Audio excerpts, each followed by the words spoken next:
ஸ்ரீயப்பதியான பரம கருணாமூர்த்தியான வைகுண்டவாசியான பகவான்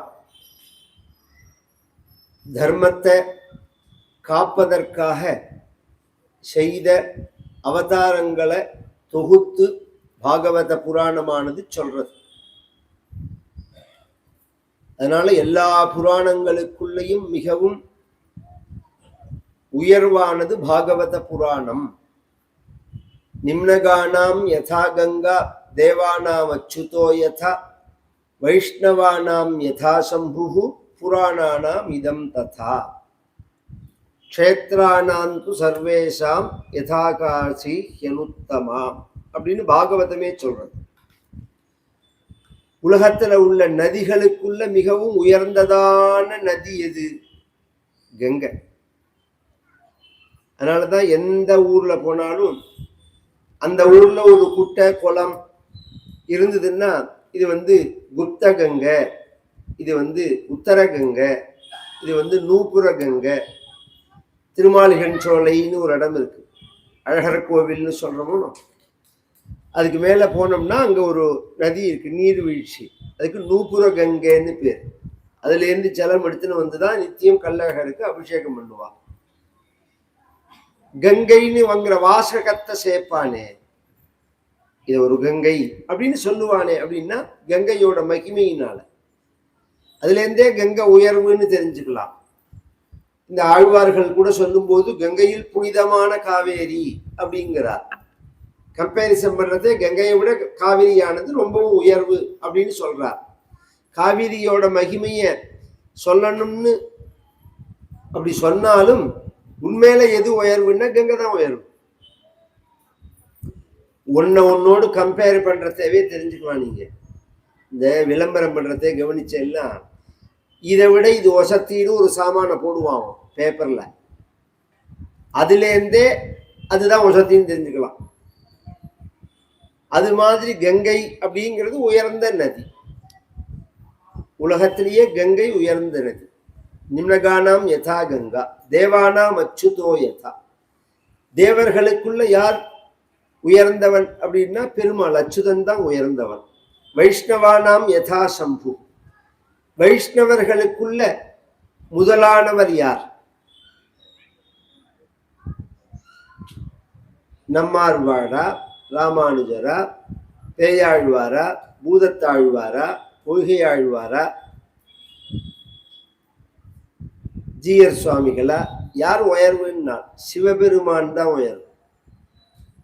வைஷ்ணவர்களுக்குள்ள முதலானவர் யாருன்னா சிவபெருமான் தான். வைஷ்ணவானாம் யதா சம்பு. அது மாதிரி புராணானாம் இதம் ததா. புராணங்களுக்குள்ள இதுதான் உயர்வு. பாகவதம் அப்படிங்கிற புராணம் பகவானுடைய எல்லா கதையும் சொல்றதுனால இதுக்கு பாகவதம்னு பேர். இப்ப பொதுவா மத்ஸ்யாவதாரத்தை மட்டும் சொல்றதா இருந்தா மத்ஸ்ய புராணம்னு சொல்லிடலாம். கூர்மாவதாரத்தை பத்தி சொல்றதா இருந்தா கூர்ம புராணம்ங்களாம். வாமனாவதாரத்தை பத்தி சொல்றதா இருந்தா வாமன புராணம் அப்படிங்கலாம். நரசிம்மாவதாரத்தை பத்தி சொல்றதா இருந்தா நரசிம்ம புராணம் அப்படின்னு சொல்லலாம். விஷ்ணுவோட பெருமைகளை சொல்றதா இருந்தா விஷ்ணு புராணம் அப்படின்னு சொல்லலாம். வராக அவதாரத்தை மட்டும் சொல்றதா இருந்தா வராக புராணம் அப்படின்னு சொல்லலாம். ராமரோட கதையை மட்டும் சொல்றதா இருந்தா ராமாயணம் அப்படின்னு சொல்லலாம். அப்படி சொல்லாம இதுக்கு பாகவதம் அப்படின்னு எதனால பெயர் அப்படின்னா பகவானோட எல்லா அவதார கதைகளையும் சொல்றது.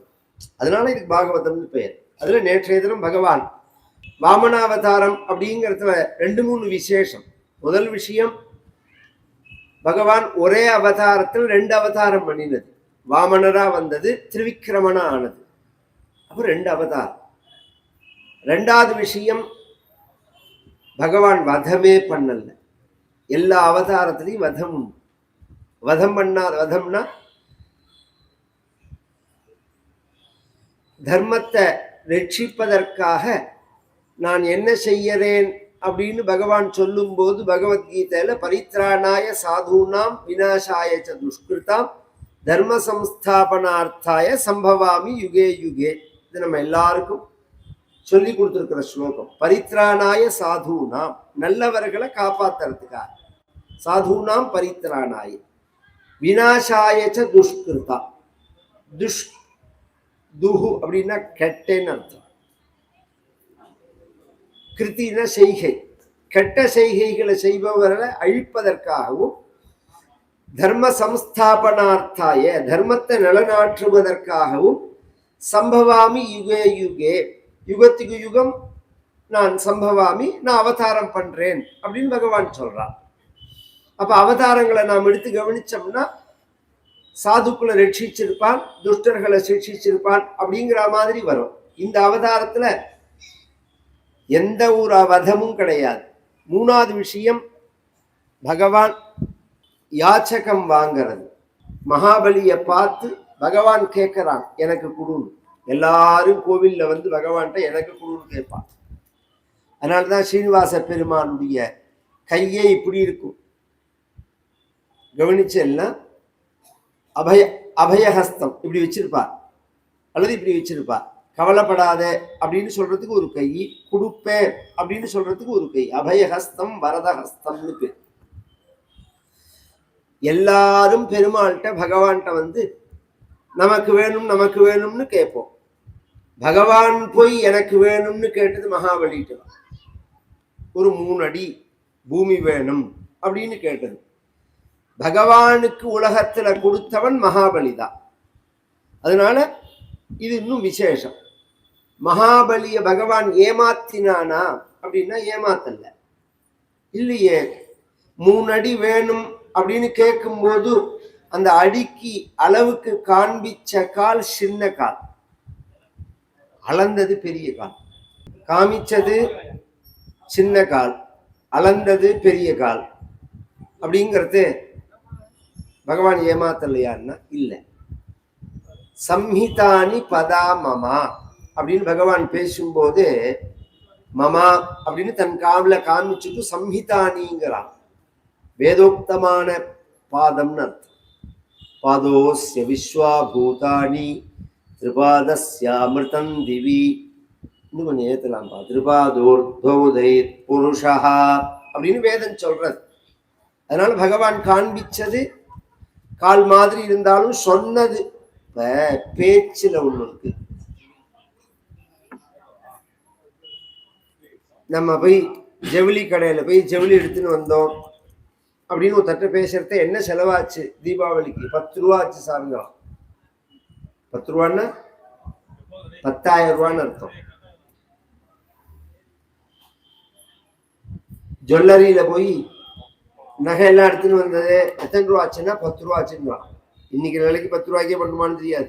10 ரூபான்னா 10 லட்சம் ரூபான்னு அர்த்தம். சார் அவர் எலெக்ஷன்ல நின்னார், என்ன செலவு தெரியுமா? 10 ரூபாங்கிறான். 10 கோடின்னு அர்த்தம். இடத்தை பொறுத்து ஆளை பொறுத்து வார்த்தைக்கு வேல்யூ மாறுறது.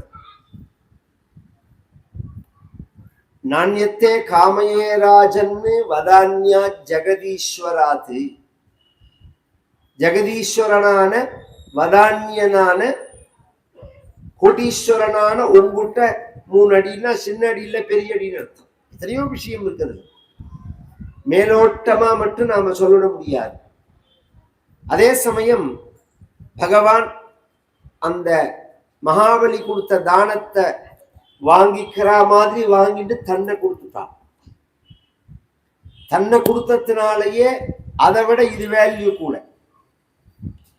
இந்த பாதுகா சாஸ்திரத்துல நிகமாந்த மகாதேசிகர் சொல்லும் போது பாதுகைக்கு மகிமை கூடையா பெருமாளுக்கு மகிமை கூடையா? இது ஒரு கேள்வி. பாதுகைக்கு தான் மகிமை கூட. ஏன் அப்படின்னு சொன்னான், பரதன் ராமரை வந்து பார்த்து பட்டாபிஷேகம் பண்ணிக்கணும் அப்படின்னு சொல்லும் போது, நான் வரமாட்டேன், நான் அப்பாட்ட சொல்லிட்டேன், நான் காட்டுக்கு போறேன்னு சொல்லிட்டேன், 14 வருஷம் கழிச்சுதான் நான் வருவேன் அப்படின்னு ராமர் சொல்றார். பரதன் சொன்னா, நான் ராஜாவா இருக்க மாட்டேன். ஏன்னா தர்மப்படி ஜேஷ்ட புத்திரன் மூத்த மகன் தான் பட்டாபிஷேகம் பண்ணிக்கிறோம், ராஜ தர்மம் அது. மூத்த மகன் இருக்கிறதே இளையவன் பட்டாபிஷேகம் பண்ணிக்க கூடாது. அதனால நான் வரமாட்டேன். பண்ணிக்க மாட்டேன். இல்லடா உன்னை பண்ணிக்கணும்னு தான் அம்மா சொல்லியிருக்கா, அம்மா சொன்னாலும் நான் பண்ணிக்க மாட்டேன், தர்மத்தை மீற மாட்டேன் அப்படின்னு. அப்ப ஒரு வாதம் வருது, 2 பேருக்குள்ள வாக்குவாதம் நடக்கிறது. கடைசியில நீங்க வரலன்னா இந்த இடத்த விட்டு நான் கிளம்ப மாட்டேன்னு சத்தியாகிரகம் பண்ணி உட்கார்ந்துக்கிறான் பரதன். அப்ப பகவான் சொல்றார், நான் எனக்கு பதிலா பாதுகையை தரேங்கிறார். உடனே பரதன் அந்த பகவானுடைய பாதுகைகளை வாங்கிட்டு வந்து அதை சிம்மாசனத்துல வச்சு நந்தி கிராமத்துல பட்டாபிஷேகம் பண்ணினான் அப்படின்னு கதை. பரதன்ட்ட பாதுகையை கொடுத்துட்டு தன்னை மீட்டு போறார். கவனிச்சு கேட்கணும், பரதன்ட்ட பாதுகையை அடமான வச்சுட்டு தன்னை மீட்டுன்னு போறார். அடமான வைக்கிற பொருளுக்கு மதிப்பு கூடையா, அதுக்கு வேல்யூ போட்டு கொடுக்குற பணத்தோட மதிப்பு கூடையா? இப்போ ஒரு அடகு கடையில போய் நம்ம நகை வைக்கிறோம், ஒரு 10 கிராம் அடமான வைக்கிறோம்னு வச்சுக்கோங்களேன். இன்னைக்கு விலை 10,000 ரூபா ஒரு கிராம்னா 10 கிராமுக்கு 1 லட்சம் ரூபா. 1 லட்சம் ரூபாயை கொடுப்பன அடகு கடைக்காரன் கொடுக்க மாட்டான். அதுல 75% தான் கொடுப்பான். ஒரு 10,000 ரூபா ஒரு கிராம் அப்படின்னு சொன்னா 7,500 ரூபா கொடுக்கலாம், 8,000 ரூபா கொடுக்கலாம். ஏதோ நகை வைக்கிற வேலை கேட்டாதான் தெரியும். பொதுவா நகையை வைக்க கூடாது, மகாலட்சுமி அது. ஏழைகள் வேற வழி கிடையாது, அதனால அப்படி பண்றார்கள். தங்கத்தை மட்டும் அடமான வைக்க கூடாது, ஏன்னா மகாலட்சுமி அது. அப்ப 1 லட்சம் ரூபா வேல்யூ உள்ள அந்த நகைக்கு 75,000 ரூபாய் தான் கொடுக்கலாம். அது 1 லட்சம் ரூபா மதிப்பு இருந்தாலும் அந்த அடகு கடைக்காரா கொடுக்கறது 3/4% தான். அது மாதிரி ராமர் பாதுகையை வச்சுட்டு, நகை மாதிரி பாதுகையை பரதன்ட்ட வச்சுட்டு பணம் மாதிரி தன்னை மீட்டுன்னு போறார். அப்ப பாதுகைக்கு வேல்யூ கூடிய, ராமருக்கு வேல்யூ கூடிய. பரதாய பரன்னமுஸ்து தஸ்மை பிரதமோதாஹரணாய பக்தி பாஜா பாதுகா சகஸ்ரத்துல சொல்றார். அது மாதிரி இங்க அவன் கொடுத்த அந்த தானத்தை வாங்கிக்கிற மாதிரி வாங்கிட்டு தன்னை கொடுத்துட்டான் பகவான். தன்னையே மகாபலிக்கு கொடுத்து, மகாபலியினுடைய வீட்டு வாசல்ல காவலாளியா பகவான் நிற்கிறான். அத்தியாபி சந்நிதத்தே, இந்த வைவஸ்வத மன்வந்தரம் முடிகிற வரையில் உன் வீட்டு வாசல்ல நான் காவலாளியா இருப்பேன் அப்படின்னு பகவான் சொல்லிட்டார். இப்ப நடக்கிறதெல்லாம் வைவஸ்வத மன்வந்தரம். பொதுவா மன்வந்தரம் அப்படிங்கிறது என்ன கணக்கு அப்படின்னா, பிரம்மாவோட ஒரு பகல் இருக்கு பாருங்க. இந்த உலகத்தை படைச்ச பிரம்மாவோட ஒரு பகலோட அளவு என்னன்னா 1000 சதுர்யுகம். 1000 சதுர்யுகம் பிரம்மாவுக்கு ஒரு பகல். இது நம்ம சாஸ்திரம் சொல்றது, சயின்ஸ்லயே அதை ஒத்துன்னு இருக்கா. கேலக்சியோட காலத்தை சொல்லும் போது ஒரு சதுர்யுகம் அப்படிங்கிறது 43,20,000 வருஷம். கிருதயுகம், திரேதாயுகம், துவாபர யுகம், கலியுகம் அப்படிங்கிற அந்த 4ம் சேர்ந்து மொத்தம் எத்தனை வருஷம் அப்படின்னா 43,20,000 வருஷம். ஒரு பகல் 1000 சதுர்யுகம். அந்த 1000 சதுர்யுகத்தை டிவைடட் பை 14 பிரிக்கணும். 14 மன்வந்தரம் ஒரு பகல். 71 சதுர்யுகம் பிளஸ் வரும். இதுல இப்ப எத்தனை மன்வந்தரம் இந்த பகல்ல பிரம்மாவுக்கு எத்தனை மன்வந்தரம் ஆயிருக்குன்னா 6 முடிஞ்சு 7வது நடக்கிறது. ஸ்வயம்புவ, ஸ்வாரோச்சுஷ, உத்தம, தாமச, ரைவத, சாக்ஷுஷ. இப்ப நடக்கிறதுக்கு வைவஸ்வதன்னு பேர். மனு அப்படிங்கிறது காமன் பெயர். மனு அப்படிங்கிறவர் தான் மனிதர்களுக்கு ஹெட். அவர்கிட்டதான் மனிதர்கள் எல்லாம் உண்டாரார்கள். அப்படிங்கிறதுனால மனுவனுடைய குழந்தைங்கிறதுனால மனிதன்னு பேர். மனோகோ அபத்தியம் புமானு மனுஷ்யா, மனோகோ அபத்தியம் புமானு மாணவகா, மனோகோ அபத்தியம் ஸ்திரீ மாணவி. தமிழ்னு சொல்றோமோ, தமிழ்ல மாணவன் மாணவி அப்படின்னு சொல்றோமோ, நான் ஸ்கூல்ல படிக்கிறவாங்க, அதுக்கு என்ன பொருள்னு சொல்ல சொல்லுங்களேன். தமிழ் அறிஞர்களை யாரையாவது சொல்ல சொல்லுங்க பாப்போம்.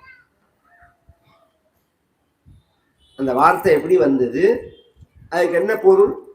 தமிழ் சமஸ்கிருதம் செத்த மொழி, சமஸ்கிருதத்துக்கு எங்களுக்கு சம்பந்தம் கிடையாது, நாங்க தமிழர்கள்லாம் பேசலாம் பத்தியில. இது ரெண்டும் இரண்டரை கலந்தது.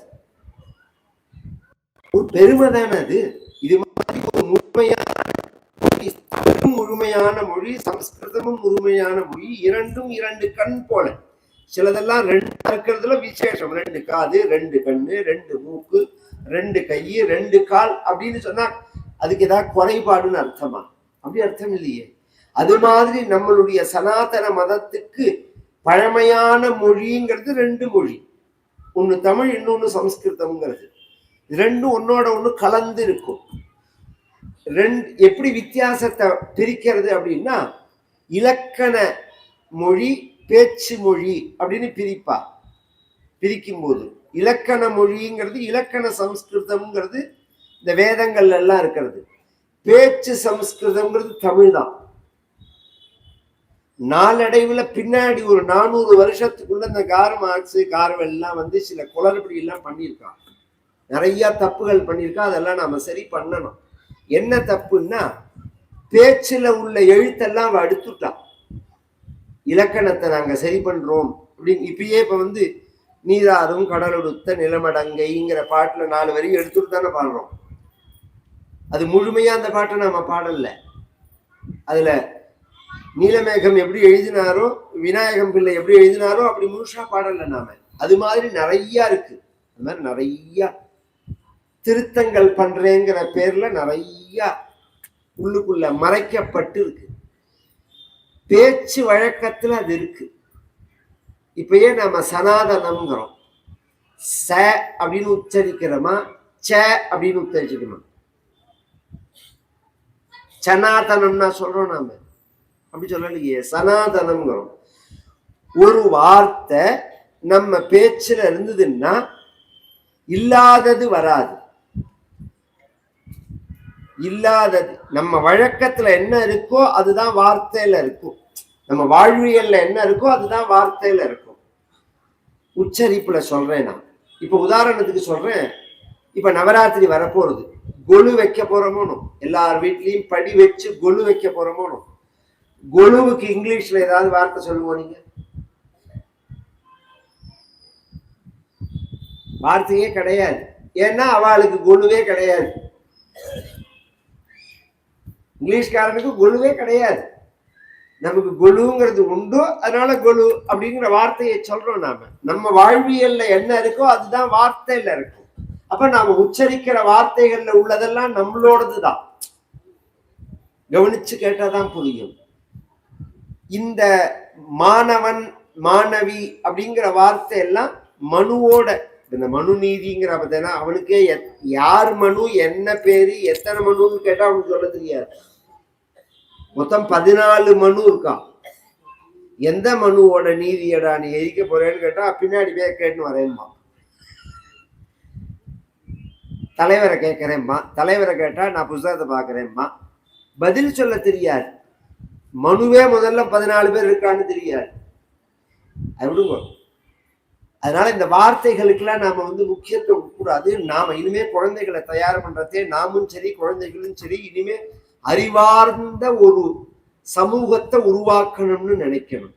நம்மளை யோசனை பண்ண விடாம, நம்மளை புத்திய வளர விடாம, நம்ம அறிவை உயர்த்தாத ஒரு கல்வி முறை, உயர்த்தாத ஒரு கூட்டம், உயர்த்தாத ஒரு அரசு இப்படி நம்மளை கொண்டு போயிட்டான். அப்படி இருக்கக்கூடாது. இனி நாம எவ்வளோக்கு எவ்வளோ அறிவால உயர்றமோ அவ்வளோக்கு அவ்வளோ நம்ம தேசத்தோட வளர்ச்சி.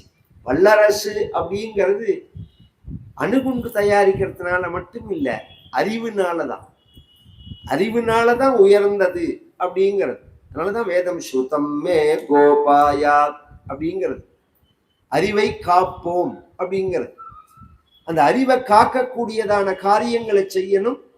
விசதமா பறந்து படிக்கணும். குறுகிய மனப்பான்மை இருக்கக்கூடாது. உண்மையை தேடணும். எல்லார் சொல்றதையும் அப்படியே நம்ப கூடாது, எல்லாரையும் அப்படியே நம்ப கூடாது. யார் எண்ணத்துக்காக எப்படி பேசுறாள்னு நமக்கு புரியாது.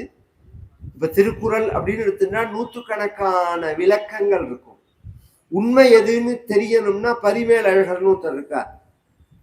இதுக்கு முதல்ல வியாக்கியானம் பண்ணது அவர் தான், விளக்க உரை சொன்னது அவர் தான். அவரோட படிச்சாதான் புரியும்.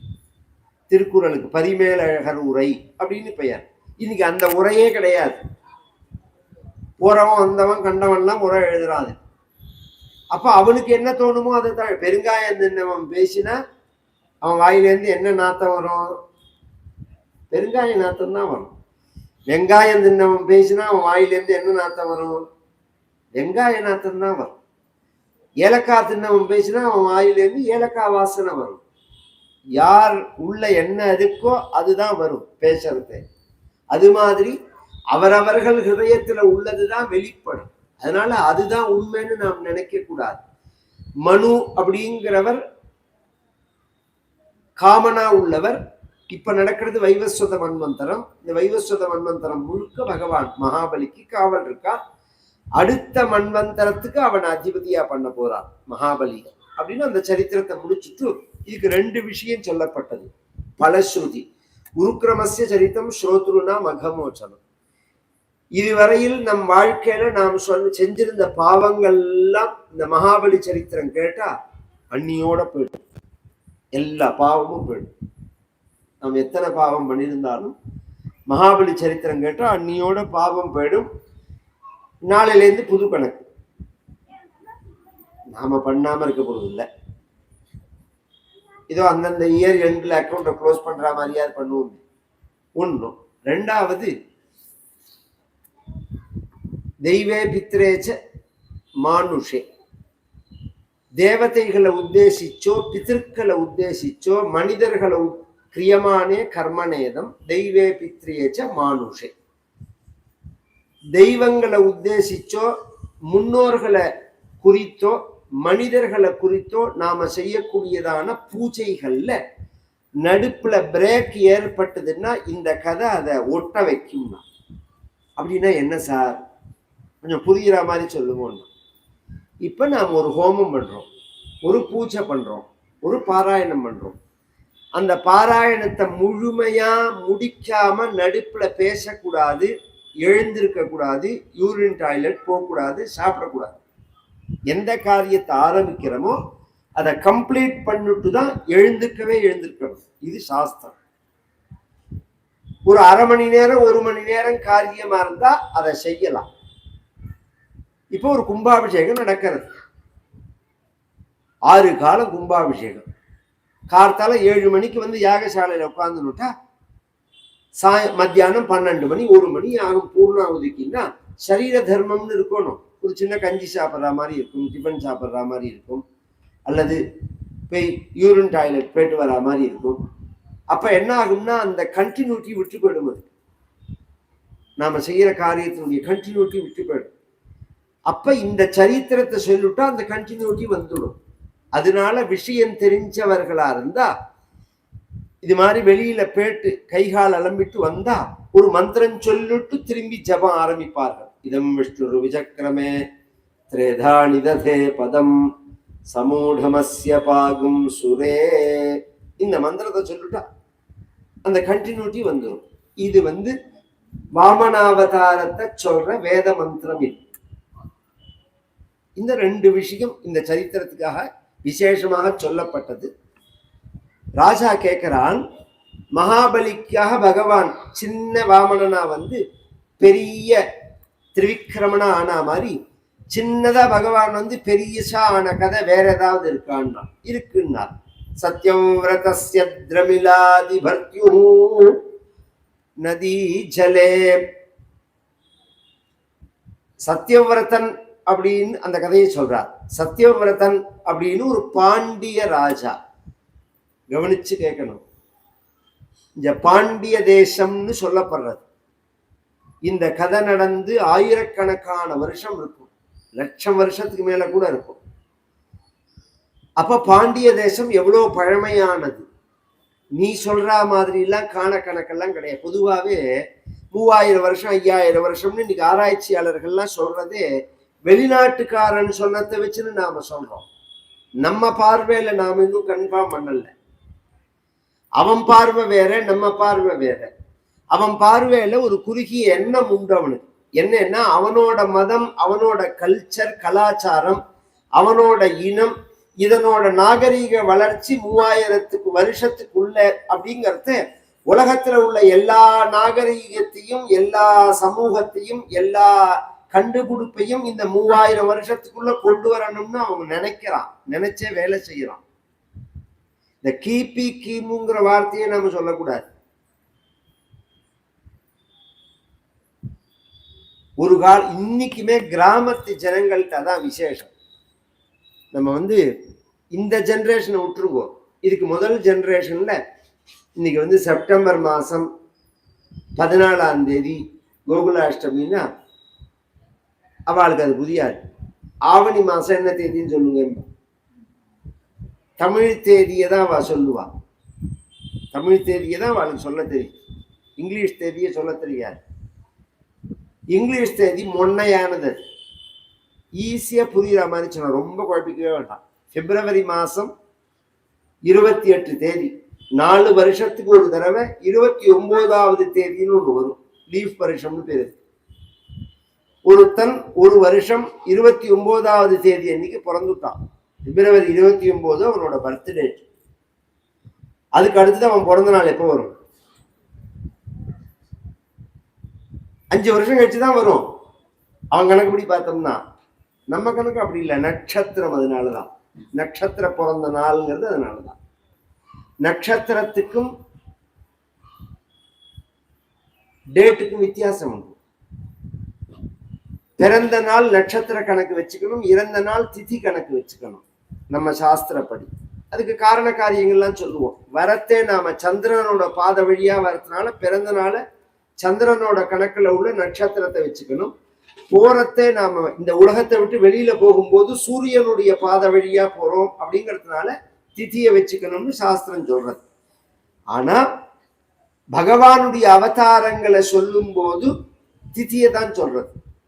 ராமநவமி, கோகுலாஷ்டமி, ஆதிசங்கரனோடது பகுல பஞ்சமி அப்படிலாம் ஏன் சொல்றோம் அப்படின்னா, மகான்கள் வரும்போதும் சூரிய பாத வழியா தான் வருவார்கள், போகும்போதும் சூரிய பாத வழியா தான் போவார்கள் பகவானுடைய அவதாரம். அதனால அது திதி. சாதாரண மனுஷன் கேட்கிறான், நான் தானே, கிருஷ்ணனும் மணிதானே, என் கதைக்கு அவன் கதைக்கு ஒண்ணுதானே? ஒண்ணு கிடையாதுடா, ஒண்ணுல வித்தியாசம் சொல்றேன். உனக்கும் கிருஷ்ணனுக்கும் ராமனுக்கும் என்ன வித்தியாசம்னா, அவனுக்கு பிறந்ததுக்கு திதி, உனக்கு போனதுக்கு திதி. இதான் வித்தியாசம். அவன் பிறந்ததுக்கு திதி அவனுக்கு, உனக்கு போனதுக்கு தான் திதியே. பிறந்ததுக்கு நட்சத்திரம் தான் கணக்கு. இந்த பாண்டிய தேசம் மிகவும் பழமையானதுன்னு சத்தியவிரதன்னு ஒரு பாண்டிய ராஜா. இன்னொரு அதுல ஒரு ஆச்சரியம் சொல்றேன். வைகைங்கிற நதி இருக்கு பத்தியில, இதுக்கு பழமையான பெயர் என்ன அப்படின்னா வேகவதின்னு பேரு. இந்த நதியோட பெயர் வேகவதின்னு பேரு. வைகை அப்படிங்கிற பெயர் எப்ப வந்தது அப்படின்னா, மீனாட்சி கல்யாணத்துல கும்போதரன்னு சிவபெருமானுக்கு கொடை குடிக்கிறவன் சாப்பிட்டுட்டு ரொம்ப தாகமா இருக்கு அப்படின்னு உடனே அவனோட தாகத்தை தணிக்கிறதுக்கு சொம்புல ஜலம் கொடுத்து பத்தாது. அதனால சிவபெருமான் சொன்னார், வேகவதி நதி ஓடுறது பாரு, அதுல போய் வைகைனார். வைகைனார், கைய வெயினார். இப்படி கைய வச்சு குடிக்கிறான். ஒரே உரியல்ல வைகை நதி முழுக்க குடிச்சுட்டான். அவ்வளவு பெரிய ஆழம். அதனால வைகைன்னு பெயர். ஒரிஜினலா அதுக்கு வேகவதின்னு பெயர். அந்த வேகவதி அப்படிங்கிற நதியில இந்த பாண்டிய ராஜா ஜலத்தினால பூஜை பண்றான். பூவுனால பூஜை பண்றது வேற, ஜலத்தினால பூஜை பண்றதுக்கு தர்ப்பணம்னு பேர். பொதுவா நாம என்ன நினைச்சுட்டு இருக்கோம், முன்னோர்களுக்கு பண்றதுக்கு தான் தர்ப்பணம்னு பெயர். அப்படி கிடையாது. சாத்வீகமான பூஜையிலேயே இப்ப சந்தியாவந்தனத்திலேயே கேசவந்தர்ப்பயாமி, மாதவந்தர்ப்பயாமி, கோவிந்தந்தர்ப்பயாமி, விஷ்ணுந்தர்ப்பயாமி, ஆதித்யந்தர்ப்பயாமி, அங்காரகந்தர்ப்பயா அப்படிலாம் சொல்றோமோ. அது மாதிரி பூஜைகள்லாம் முடிஞ்ச உடனே இப்ப வரலட்சுமி பூஜைன்னு வரும். வரலட்சுமி பூஜை முடிஞ்ச உடனே அக்ஷத, சந்தனம், புஷ்பம் இந்த மூணையும் கையில் எடுத்துட்டு கற்பூரம் காமிச்சப்புறம் மயா கிருத்தேன வரலட்சுமி பூஜை சபலார்த்தம் க்ஷீரார்க்கிய பிரதானம் கரிஷ்யே அப்படின்னு சொல்லிவிட்டு பாலும் ஜலமும் கலந்து வரலட்சுமி நமஹா இதமர்க்கியம், வரலட்சுமி நமஹா இதமர்க்கியம், வரலட்சுமி நமஹா இதமர்க்கியம் அப்படின்னு 3 தடவை விடணும். இது மாதிரி எல்லா பூஜைக்குமே உண்டு. எல்லா பூஜைக்கும் பூஜை, அர்க்கியம், பிராமண போஜனம், ஹோமம், இப்படி 4 வகையா வரும். அது அதுக்குள்ள போகலன்னா அது ஒரு பெரிய விஷயம். அது இப்ப ஜலத்தினால பண்ணும்போது அந்த ஜலம் சூடு ஜலமா இருக்கக்கூடாது, அதுல அசுத்தம் இருக்கக்கூடாது. இவன் அப்படி கையில ஜலத்தை எடுக்கிறான். ஒரு மீன் குஞ்சு, பால மீனஹா அப்படின்னு ஒரு மீன் குஞ்சு. சில கிராமங்கள்ல எல்லாம் பார்த்தோம்னா இந்த குட்டை குளம் இதெல்லாம் சுத்தமா இருந்த காலத்துல நாம குளிப்போம். அதெல்லாம் ரொம்ப சுத்தமா இருந்த ஒரு காலத்துல உடம்பே வராது. அப்படி குளிக்கிறதே அதை எடுத்தோம்னா அதுல சின்ன மீன் குஞ்சு இருக்கும், தவளை குஞ்சு இருக்கும். இப்ப அதெல்லாம் விட்டுட்டு தான் அந்த ஜலத்தை எடுப்பாரு. இவன் அந்த மீன் குஞ்சை விட்டுட்டு திருப்பி ஜலம் எடுக்கிறான். திருப்பியும் கையில அந்த மீன் குஞ்சு இருக்கு.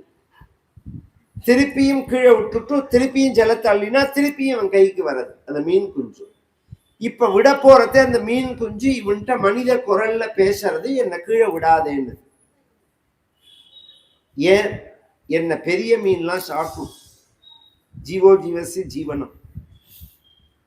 இன்னென்ன பேருக்கு இன்னென்னதுதான். உலகத்துல ஒரு உயிருக்கு ஒரு உயிர் உணவு, இதான் கணக்கு, சைக்கிள் இது. அதனால என்ன மீன்கள் சாப்பிடும், என்னை காப்பாத்து அப்படின்னு ஒண்ணு. ஒருத்தர் என்னை காப்பாத்து அப்படின்னு சொல்லிட்டா காப்பாற்ற வேண்டியது நம் கடமை. சாஸ்திரங்கள் நமக்கு அதை போதிக்காது. நம்மளை சரணம் அடைஞ்சு என்னை காப்பாத்து அப்படின்னு ஒருத்தன் சொன்னான்னா நம்ம உயிரை கொடுத்தாவது அவனை காப்பாற்றணும் அப்படிங்கிறது. சிபி சக்கரவர்த்தி கதை அதான. ஒரு புறா அதை துரத்திண்டு ஒரு கழுகு வர்றது புறாவை சாப்பிட்றதுக்காக. நேர அந்த புறா வந்து சிபி சக்கரவர்த்தியோட மடியில உட்கார்ந்து. அந்த கழுகு வந்த உடனே புறா சொல்றது என்னை காப்பாத்துன்னு, கழுகு சொல்றது அந்த புறாவை விடுன்னு. இதை கொல்லாதேங்கிறான். அப்படி நீ சொல்லக்கூடாது. ஏன்னா எனக்கு உணவு, அப்புறம் என் உணவை நீ தடுக்க கூடாது. அப்ப சிபி சக்கரவர்த்தி கேட்கிறான், உனக்கு நீ என்ன கொடுத்தா இதை விடுவேன்னா, எனக்கு பதிலுக்கு மாம்சம் கொடுத்தா இதை விடுறேன்னா அப்படின்னு ஒண்ணு. என்ன மாம்சம் வேணும் அப்படின்னு கேட்கிறான். உன் தொடைய நறுக்கி கொடு. இதெல்லாம் நம்ம தெரியாத, இப்ப சயின்ஸ்ல கண்டுபிடிச்சதுக்கு அப்புறம் உள்ள விஷயம் இல்லை. அதுக்காக சொல்ல வரேன். தீட்சிதர் ஒண்ணே இதை சொல்றாருங்கிறதுக்காக தீட்சிதருக்கு எல்லாம் தெரியுமோ அப்படி அர்த்தம் இல்லை. நான் முதல்லயே சொல்லிட்டேன் ஒரு விஷயம். நான் கிராமத்தால், எனக்கு அந்த பழக்கங்கள்லாம் தெரியுங்கிறதுனால சொல்றேன்னு. கறியில தொடக்கறி தான் பெஸ்ட், தெரியுமோ?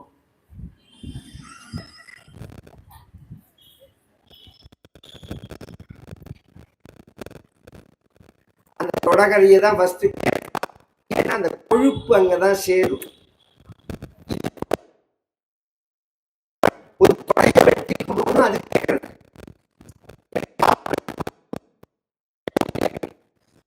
தன் தொடைய கட் பண்ணி அறுத்து இந்த புறாவை ஒரு தட்டுல வச்சு இன்னொரு தட்டுல தன் தொடைய கட் பண்ணி வச்சு கொடுத்தான். அப்படிங்கிறதுனால தானத்துல சிறந்தவன் சிபி சக்கரவர்த்தி அப்படின்னு இன்னைக்கும் இந்து மதத்துல கொண்டாடுறோம் நாம.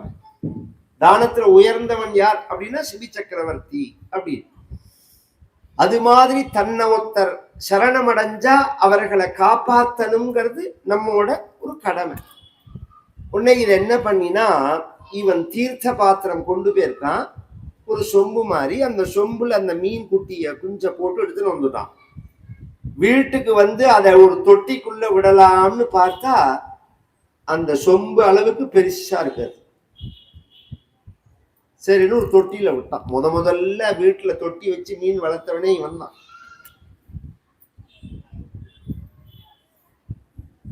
விட்டான்.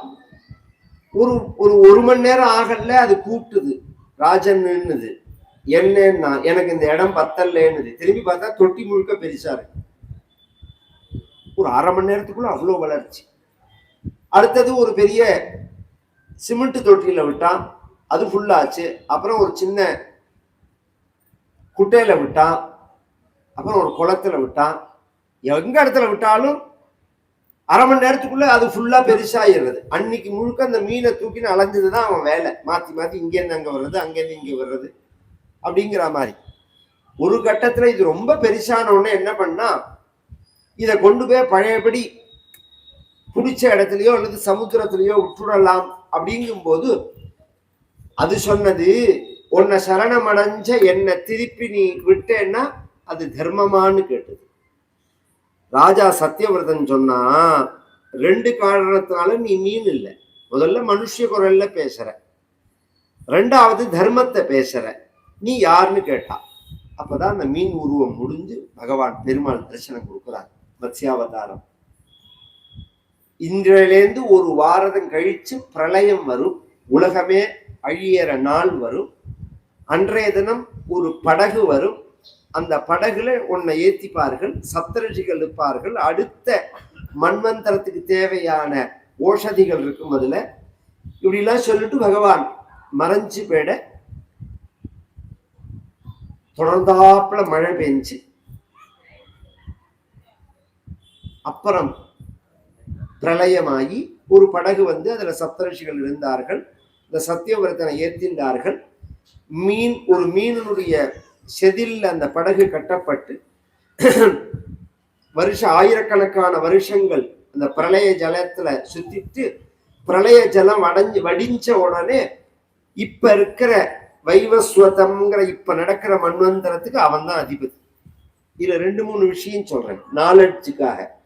முதல்ல இது இன்ன மன்வந்தரத்துல நடந்த கதை இல்லை.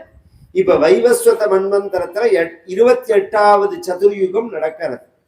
ஆவரேஜ் ஒரு சதுர்யுகத்துக்கு 43,20,000 வருஷம்னு சொன்னேன். நீங்க 27 × 43 கால்குலேஷன் பண்ணுங்க. 27 × 43 அப்படின்னாலே